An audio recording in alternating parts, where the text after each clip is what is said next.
इसके link description में दिए, वहां पे आपको ये देखने मिल जाएगी, तो उसके फ्री मटेरियल में जाके आप चेकआउट कर सकते हैं दोस्तों। जो नॉर्दर्न कोस्ट है वहां से कौन सी रिवर्स है, अमेजोन है, जो उसको क्या बनाती है, फ्लैट बनाती है, और क्या बनाती है, लो लाइंग एरिया बनाती है। सीधी बात करो, आपके टेक्स्ट बुक में जितने भी मैप्स दिया उन सभी को रीड कर लो, उसी में से आता है, उसके अलावा कुछ नहीं आता है। चलिए दोस्तों, कैसे हो आप लोग। तो दोस्तों मैं आपसे स्वागत करता हूँ आपके अपने ग्रीड ट्यूटोरियल्स के यूट्यूब चैनल पे। तो आज की इस वीडियो में हम स्टार्ट करने वाले हमारे नेक्स्ट चैप्टर के साथ, जिसका नाम है फिजियोग्राफी एंड रीडिंग।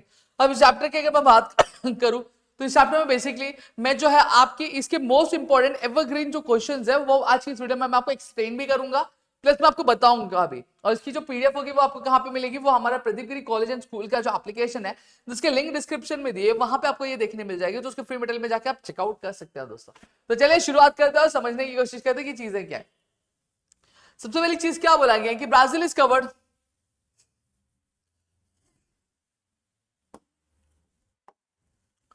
क्या बोला, Brazil is covered mainly by dash. क्या ब्राजील मेनली कवर्ड किससे, प्लेन से है, हाईलैंड से है, माउंटेनियस एरिया या डायसेक्ट से। तो मेन आंसर करेक्ट क्या है आपका, हाईलैंड से। फिर क्या बोला है कि Amazon is a large river in the world near its mouth. Amazon एक लार्ज रिवर है, किसके, उसके माउथ के बाद आजू बाजू क्या है, डायरेक्टिक रीजन्स मिलते हैं, या फिर नो डिस्ट्रीब्यूटेड फाउंड, डिपोजिशनल्स मिलते हैं सेडिमेंट्स, या फिर फिशिंग इज द, कोई भी डिस्ट्रीब्यूशन क्या मिलते हैं नहीं है। Like Brazil, India too has dash high mountains, ancient plateau, west flowing rivers या फिर snow capped region। तो यहां पे करेक्ट आंसर जो है एशियन प्लेट्यू। डन।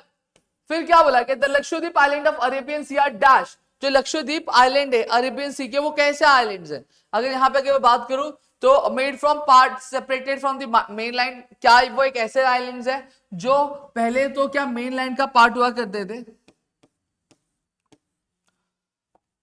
क्या वो ऐसे आइलैंड जो पहले मेन लाइन के पार्ट हुआ करते थे, फिर टाइम टू टाइम वो क्या हो गए, वो आगे बढ़ वो मेन लाइन से क्या अलग हो गए, अब समुद्र के बीच में जाके आ गए, या फिर कोरल आइलैंड से, या फिर वॉल्केनिक आइलैंड से, या फिर कॉन्टिनेंटल आइलैंड से। तो यहाँ पे करेक्ट आंसर अगर मैं बात करूं तो ये कोरल आइलैंड्स। अब कोरल आइलैंड्स किस तरह के टाइप्स होते हैं सर, कोरल आइलैंड्स की जब मैं बात करता हूं तो कोरल आइलैंड्स एक ऐसे आइलैंड्स होते हैं जिनके नीचे क्या होता है, आपका एक अलग वाटर के अंदर एक इकोसिस्टम होता है, ठीक है। उसके वजह से जो आइलैंड्स फॉर्म होते हैं उसको हम लोग कोरल आइलैंड्स बोलते हैं। Choose the correct alternative and rewrite the sentence which is the highest. ये देखो, ये इधर गलत टाइपिंग हुआ है, आंसर वन सेंटेंस है तो जल्दी जल्दी में गलत टाइपिंग हो गया। Which is the highest peak in Brazil. तो ब्राजील में हाईएस्ट पीक जो है पिको डी नेबलिना है। फिर write the name of the largest delta, write the name of the largest delta. तो लार्जेस्ट डेल्टा सुंदरबन सा डेल्टा है। State whether the sentences are right और wrong, correct the wrong ones. अगर wrong होगा तो उसको सही लिखना है। The river Ganga originate from the Yamunotri glaciers, नहीं रॉन्ग है, वो गंगोत्री ग्लेशियर से क्या होती है, ओरिजिनेट। ओरिजिनेट मतलब बहना शुरू होती है या फिर उसका स्टार्टिंग पॉइंट वो है। Identify the odd man out. Tributary of river Amazon, Paru river, Purus river, Parana river या फिर जुरिका रिवर। तो करेक्ट आंसर है पराना रिवर। फिर क्या बोलता है, कोस्ट ऑफ ब्राजील। अब यहाँ पे हमें बोला गया है, शॉर्ट नोट्स बोला गया है कि जो कोस्ट ऑफ ब्राजील है उसके ऊपर हमें क्या शॉर्ट नोट्स लिखने हैं। तो सबसे पहली चीज याद कर लो कि जो ब्राजील का जो कोस्ट लाइन है वो कितना किलोमीटर है, 7400 किलोमीटर लॉन्ग है। अब ये दो पार्ट में डिवाइडेड है, एक नॉर्दर्न पार्ट में और एक ईस्टर्न कोस्ट में। समझ में आ गया, 7400 किलोमीटर लॉन्ग है, दो पार्ट में डिवाइडेड कोस्ट, एक नॉर्दर्न कोस्ट में और एक आपका ईस्टर्न कोस्ट में। मेरे पास यहाँ पे मैप नहीं बना, मैं आप सबको एक्सप्लेन कर देता, ठीक है। जो नॉर्दर्न कोस्ट है runs from Amapá in the north to Rio Grande do Norte in the east। अब यहाँ पे जो नॉर्दर्न कोस्ट है, नॉर्दर्न कोस्ट स्टार्ट कहां से होता है, अमप्पा से स्टार्ट होता है। क्या होता है, अमप्पा से स्टार्ट होता है, एंड कहां पे होता है, रायो ग्रांडे डो नॉर्टे ईस्ट में, ठीक है। इसलिए इसको हम लोग, और इसको हम लोग क्या बोलते हैं, नॉर्थ एटलांटिक कोस्ट बोलते हैं। फिर जो नॉर्दर्न कोस्ट है has the mouth of the rivers। जो नॉर्दर्न कोस्ट है वहां से कौन सी रिवर्स है, अमेजोन है, जो उसको क्या बनाती है, फ्लैट बनाती है, और क्या बनाती है, लो लाइंग एरिया बनाती है। It includes islands. अब नॉर्दर्न कोस्ट में क्या क्या आइलैंड्स आते हैं, माराजो, बेस, माराजो आइलैंड्स आता है, और बेस क्या आते हैं, सेंट मार्कोस भी आता है। बेस मतलब क्या होता है, आपने देखा होगा दो बड़े बड़े पहाड़ होते हैं और बीच नदी समुद्र के बीच में, और बीच में अब अलग से क्या कहती है, एक रिवर बहती रहती है, या फिर पानी नदी समुद्र का कुछ पानी जाता रहता है, उसको हम लोग क्या बोलते हैं, बेस बोलते हैं। फिर क्या बोला है, the eastern coast has many small river. जो ईस्टर्न कोस्ट है उसमें बहुत सारे छोटे छोटे रिवर्स है, और जो मेन लार्ज रिवर है वो क्या है आपका, साउथ फ्रांसिस्को है। क्या है, साउथ फ्रांसिस्को, जो किससे मिलता है, जो एटलांटिक ओशन में जाके मिल जाता है। फिर Brazil coast has beaches. Brazil के कोस्ट को क्या बीचेस है, सैंड ड्यूज है। कुछ एरियाज जो है उनका कोरल रीफ्स भी है। कोरल रीफ्स मतलब क्या हो गया, अगेन मैं बताऊंगा, ये जो पानी के अंदर जो इकोसिस्टम होता है उसको हम लोग कोरल रीफ्स बोलते हैं। और स्मॉल है और छोटे छोटे क्या आइलैंड्स भी है प्रोटेक्शन के लिए। क्लियर हो गया? तो इसमें क्या क्या पॉइंट आ सकते हैं, 7,400 किलोमीटर, दो कोस्ट में डिवाइड, एक नॉर्दर्न कोस्ट और ईस्टर्न कोस्ट। नॉर्दर्न कोस्ट शुरू कहाँ होता है, अमप्पा से शुरू होता है नॉर्थ में, और खत्म कहाँ होता है, रायो ग्रेनेडे नॉर्टे पे खत्म होता है ईस्ट में। ठीक है, इसको हम लोग क्या बोलते हैं, नॉर्थ एटलांटिक कोस्ट भी बोलते हैं। नॉर्दर्न कोस्ट के has the mouth of reverse, बहुत सारे जो रिवर्स है वहां यहाँ से शुरू होते हैं। अमेजोन जो क्या बनाता है, उसको फ्लैट बनाता है, एरिया को फ्लैट बनाता है और लो लाइंग बनाता है। अब साथ ही साथ इसमें इंक्लूड आके आता है आइलैंड आता है, माराजो आइलैंड, और बे कौन सा आता है, सेंट मार्कोस बे आता है। ईस्टर्न कोस्ट में बहुत छोटे छोटे रिवर्स हैं, लेकिन जो बड़ा एक मेन लार्ज रिवर है वो क्या है, साओ फ्रांसिस्को, जो एटलांटिक ओशन में जाके मिल जाता है। ब्राजील कोस्ट में बीचेस भी और सैंड ड्यून्स भी है, और कुछ एरियाज है उनके कोरल रीफ्स और स्मॉल आइलैंड्स भी है प्रोटेक्शन के लिए। डन। कि क्या फिर क्या बोला है, वेस्टर्न कोस्टल प्लेन। और वेस्टर्न कोस्टल प्लेन की अगर मैं बात करूं, जो वेस्टर्न कोस्टल प्लेन है इंडिया का, ये इंडिया है। ठीक है, यहाँ पे हमारा अरेबियन सी और यहाँ पे हमारा बे ऑफ बंगाल है। ठीक है, अब ये वेस्टर्न कोस्ट हम लोग इसको बोल रहे हैं। अब ये जो वेस्टर्न कोस्ट किसके बाजू में लाई करता है, Arabian. The western coast lies along the Arabian sea, समझ में आ गया? ठीक है, जो western ghat mountain runs close to the coast, सही बात है। जो वेस्टर्न घाट से वो क्या है, वो आपके सी के क्या बहुत ही नजदीक है, जिसकी वजह से जो वहां पे प्लेन्स है, प्लेन मतलब क्या हो गया, जो जमीन है वो बहुत नैरो मतलब बहुत पतली है और क्या है, रॉकी है। आपने देखा होगा मरीन ड्राइव जाते हो आप, देख लो रॉक्स देखने को मिलता है कि नहीं मिलता है। ठीक है, फिर वहीं पे rivers here are short and swift. यहाँ पे जो रिवर्स है बहुत लंबी लंबी नहीं बहती है, शॉर्ट है मतलब छोटी, और बहुत तेजी से बहती है, स्विफ्ट है। ठीक है, और वो क्या फॉर्म करती है, एस्चुरीज फॉर्म करती है, डेल्टास फॉर्म करती नहीं है। एस्चुरीज फॉर्म करती है, डेल्टास नहीं फॉर्म करती। मतलब क्या हो गया, सीधी सीधी बात करूं, जब डेल्टा होता है, डेल्टा मतलब क्या होता है, जब कभी भी हमने देखा है कि जब नदी बहती है तो अपने साथ बहुत सारे मिट्टी लेके बहती है, बहुत सारे पत्थर लेके बहती है। ठीक है, और जैसे आगे चल के उसकी जो स्पीड है, वो वेलोसिटी है जो कम होती रहती है, तो वो क्या करती है, एक जगह पे वो सारे जो मिट्टी अपने साथ बहाती है या फिर जो पत्थर वो एक जगह पे जमा करने लगती है। ठीक है, तो वहां पे क्या होता है, वहां पे उसकी वजह से क्या होता है कि जैसे बे ऑफ बंगाल वाले साइड पे तो बीच बीच में क्या हो जाता है, जमीन बन जाती है। तो इनको हम लोग क्या बोलते हैं, डेल्टा बोलते हैं। क्या बोलते हैं, डेल्टा। बट यहाँ पे जो रिवर है शॉर्ट और स्विफ्ट है। शॉर्ट मतलब छोटी और बहुत तेजी से बहती है, बहुत तेजी से बहती है, सही बात है। तो यहाँ पे उसकी स्पीड कम हो रही, क्या स्पीड कम नहीं हो रही, तो इसलिए वहां पे क्या होता है, वहां पे डेल्टा फॉर्म नहीं हो पाता, उसके बदले क्या फॉर्म होता है, एस्चुरीज फॉर्म होता है। फिर क्या बोला, there are fewer natural ports on the eastern coast of India. अब ईस्टर्न कोस्ट जो इंडिया का, वहां पे बहुत ही कम ही नेचुरल पोर्ट्स है। रीजन क्या है, सबसे पहला रीजन अगर मैं बात करूं, the eastern coast is next to bay of Bengal and is made by the deposits of river. सही बात है। क्या बोला गया है, जो ईस्टर्न कोस्ट है, अभी जो ईस्टर्न कोस्ट है हमारा, इसको हम लोग बोलेंगे ईस्टर्न कोस्ट हमारा, ये किसके बाजू में, बे ऑफ बंगाल के बाजू में। अभी जो ईस्टर्न कोस्ट बना कैसे, मैंने अभी बताया कि जब नदी बहती है या फिर पानी बहता है तो अपने साथ कई सारे मिट्टी लेके बहता है, पत्थर लेके बहता है, जिनको हम लोग सेडिमेंट्स बोलते हैं। और जब उसकी स्पीड कम होती है तो वो एक जगह पे वो सारी चीजों को क्या करने लगती है, इकट्ठा करने लगती है, जगह छोड़ने लगती है।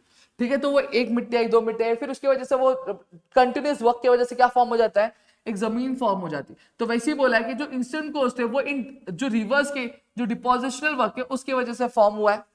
फिर क्या बोला, the land here is gentle and flat. अब जो जमीन है यहाँ पे जेंटल है, जेंटल मतलब क्या, स्लोप होता है लैंड का।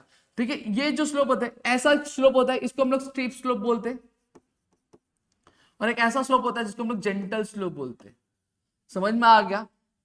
क्या बोला है, जो लैंड है यहाँ पे क्या जेंटल है और फ्लैट है, सो reverse flow slowly and drop sediments. सही बात है। अब ये स्टीप स्लोप रहेगा, अगर एक इंसान है वो उसको यहाँ से बैठा हुआ और यहाँ पे ऐसा डायरेक्ट छोड़ दे तो स्पीड ज्यादा रहेगी कम रहेगी, ज्यादा रहेगी। वही कंपैरेटिवली जब ऐसी है, स्लोप ऐसा है, तो यहाँ पे स्पीड क्या हो जाएगी, कम हो जाएगी। क्या हो जाएगी, कम हो जाएगी, क्योंकि ग्रेविटेशनल फोर्स उतना एक्ट करेगा क्या, नहीं, जितना कंपैरेटिवली यहाँ पे एक्ट कर रहा था। तो यहाँ पे जब रिवर स्लो हो जाएगी तो रिवर के पास इतनी ताकत होगी नहीं, तो जो सेडिमेंट्स वो आगे से लेकर आ रहा था तो वो यहाँ पे क्या करने लगेगा, धीरे धीरे छोड़ना लगेगा। समझ में आ गया? तो जिसके वजह से क्या होता है, यहाँ पे डेल्टास क्या फॉर्म होते।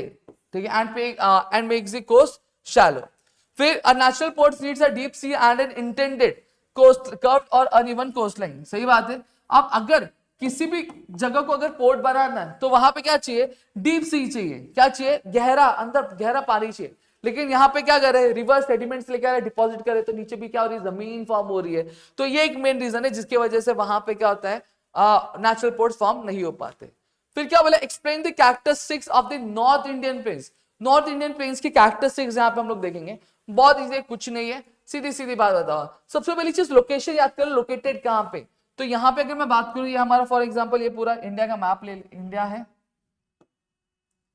ठीक है, ऊपर में हिमालय आ जाता है, यहाँ पे क्या आ जाता है, ये हमारा पेनिनसुला आता है, तो बीच में हमारा क्या आता है, नॉर्थ इंडियन प्लेन्स आता है। तो आप क्या लिखोगे, the north Indian plains lies between the Himalayas in the north and peninsula in the south. देखो यही लिखा है, they are located between the Himalayas in the north and peninsula plateaus in the south, ठीक है। ये और एक चीज है, the north Indian plains are flat and low line, सही बात है, वहां पे फ्लैट एरिया है, मतलब उबड़ खाबड़ नहीं है, सीधी सीधी जमीन है। तो फिर क्या बोला है, this plain stretch from Rajasthan and Punjab in the west to the Assam. अब ऐसे अगर मैं बात करूं तो यहाँ राजस्थान और पंजाब से शुरू होता है और कहां तक जाता है, असम तक ये चलता है। फिर वहीं पे the plains are divided into two parts. अब जो प्लेन्स है उसको दो पार्ट में डिवाइड कर दिया है, एक आता है गंगा बेसिन और दूसरा क्या आता है, the Brahmaputra valley. The area to the coast of the Aravalli, the area to the east of the Aravalli is called as Ganga basin और गंगा प्लेन्स। अब ये है, ये हमारा इंडिया है, यहाँ पे अरावली आता है। अब अरावली के इस साइड वाला जितना भी प्लेन होगा, ठीक है, इसको हम लोग क्या बोलेंगे, गंगा बेसिन बोलेंगे या फिर गंगा प्लेन क्या बोलेंगे, जिसका स्लोप कौन सी डायरेक्शन है, आपकी ईस्ट के डायरेक्शन, मतलब इस साइड है, मतलब बे ऑफ बंगाल में जाके ये मिलता है। क्लियर हो गया, ठीक है। West Bengal and Bangladesh form the Ganga Brahmaputra delta. अब क्या आपका बंगाल, जो वेस्ट बंगाल और जो बांग्लादेश, दोनों मिलके क्या फॉर्म करते हैं, गंगा ब्रह्मपुत्र डेल्टा, जिसको हम लोग क्या बोलते हैं, सुंदरबन डेल्टा भी बोलते हैं, और ये वर्ल्ड का लार्जेस्ट डेल्टा है। और ये डेल्टा कैसे फॉर्म होता है, अभी थोड़ी देर पहले मैंने आपको समझाया था। फिर वही वेस्टर्न पार्ट की बात करूं, यानी ये अरावली, अरावली के इस पार्ट की अगर मैं बात करूं तो इसको हम लोग क्या बोलते हैं, ये वेस्टर्न जो पार्ट है, ठीक है, यहाँ पे क्या आता है, थार डेजर्ट आता है, और साथ ही साथ इसको हम लोग क्या बोलते हैं, मरुस्थली भी बोलते हैं, क्या बोलते हैं, मरुस्थली भी बोलते हैं।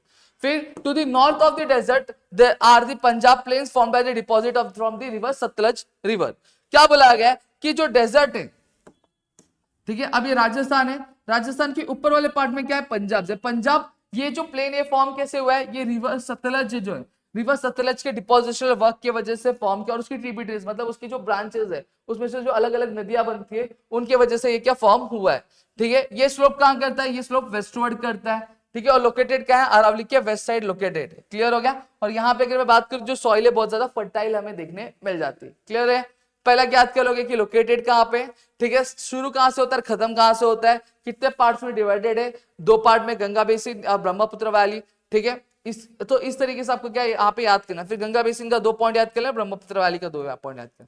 फिर आता है observe the map of the Brazil and answer the following question any 4। अब यहाँ पे एग्जाम में आपको एक क्वेश्चन ये भी आता है कि जहां पर आपको एक मैप दे दिया जाता है, and what you are supposed to do is you are supposed to, you are required to answer the following questions. तो ये अगर मैं बात करूं, सीधी सीधी चीज बात करूं, आपके टेक्स्ट बुक में जितने भी मैप्स दिया उन सभी को रीड कर लो, उसी में से आता है, उसके अलावा कुछ नहीं आता है। क्या बोला, which is a major river in Brazil. अब मेजर रिवर अगर मैं बात करूं ब्राजील में, तो क्या आता है हमारा अमेजोन रिवर बेसिन आ जाता है, यही लिखना है, Amazon is the major river in the Brazil. Name the important island in the Brazil. तो important island क्या है, माराजो आइलैंड क्या है, important island है ब्राजील में। फिर क्या बोला है, towards which direction does the Uruguay river flow। तो याद कर लो साउथ वेस्ट डायरेक्शन में, कौन सा डायरेक्शन में फ्लो करता है आपका, साउथ वेस्ट डायरेक्शन में क्या उराग्वे रिवर क्या फ्लो करता है, ठीक है। फिर उसके बाद अगर मैं बात करूं, यहां पे देखो, ये रहा, दिख रहा है,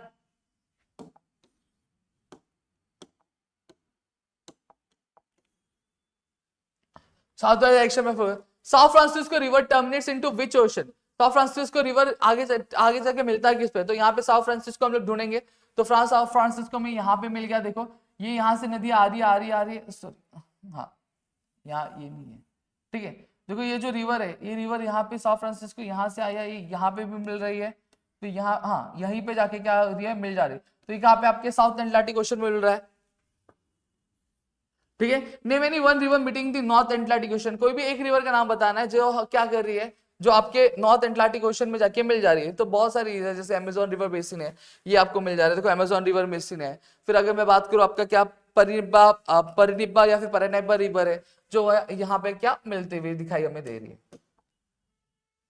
ठीक है। तो यहाँ पे पूरा का पूरा चैप्टर मैंने आपको यहाँ पे समझा दिया, और 3 चैप्टर्स हमारे कंप्लीट हो गए। अगर आप चाहते हो कि आगे के भी चैप्टर्स में आपके लिए लेकर आओ, तो फटाफट से वीडियो के नीचे कमेंट जरूर कर देना, और जितना हो सके उतने दोस्तों के साथ शेयर करो, ताकि और कई सारे वीडियोस हम आपके लिए लेकर आए। तो मिलता है हमारे अगली वीडियो में, तब तक के लिए घर पे रहो सुरक्षित, अपना ध्यान जरूर रखना दोस्तों। जय हिंद दोस्तों।